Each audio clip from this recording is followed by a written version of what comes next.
I don't know if I've got much left in me for this rant, because I've been ranting all day.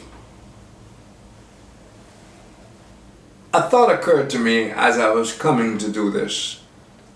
Something that happened several years ago. I was in some kind of an argument with an MP. I'd written an article about him and he didn't consider flattering. I'm not famous for writing flattering articles about politicians, opposition, or government. And his response was, I don't care what you write about me. Vieux people can't read. Now, that's a hell of a thing to say about the people you represent. That you don't care what I write about you, about how you misrepresent them, they can't read anyway. Well, since then I've come to understand that that's an attitude that is held about everywhere in St. Lucia. I don't care what you write. People can't read. And you will notice lately that the politicians avoid even the half-assed reporters we have here. They have their own shows. They stay in touch with their own shows.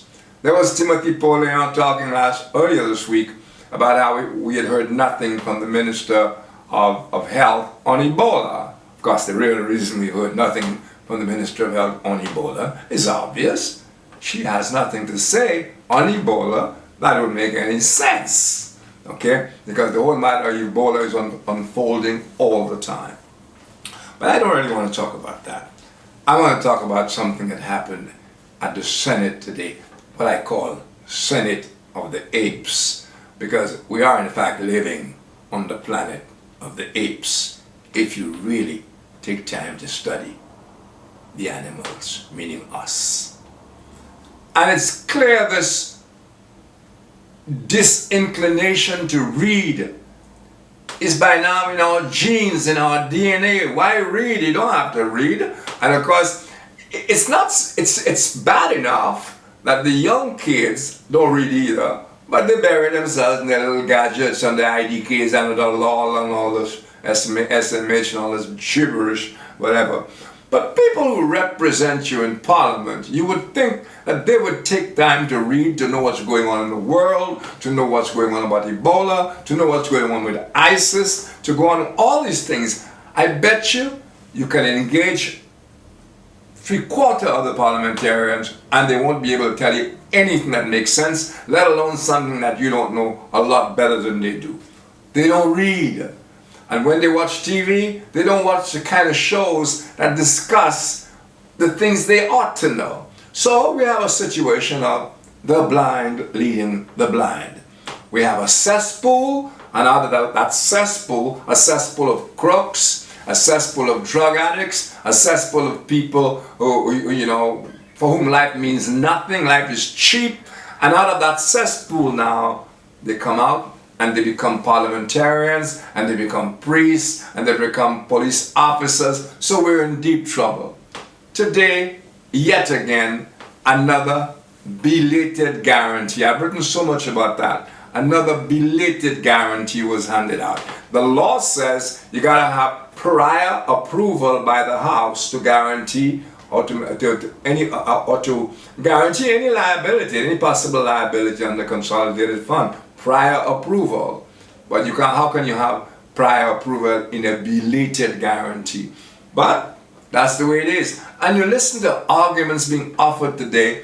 One minister, one MP actually read a letter. And then Claudius Francis, the speaker, picks up the letter, and the letter says something totally different from what the MP was trying to get across. Was the MP trying to mislead the country, mislead the people? Or was the MP just dumb and he couldn't really read? We're in a lot of trouble in this country, I keep saying, and until we decide that we're not as afraid of chaos as some people seem to think we are. In fact, I'll put it another way. We should not be afraid of chaos And that doesn't mean I'm saying go kill anybody or burn down anything. I'm talking about getting away from the norm, because the norm is not productive. The norm is not taking us anywhere. So we got to grab this norm, which is crap, which is everything wrong, shake it up by the roots.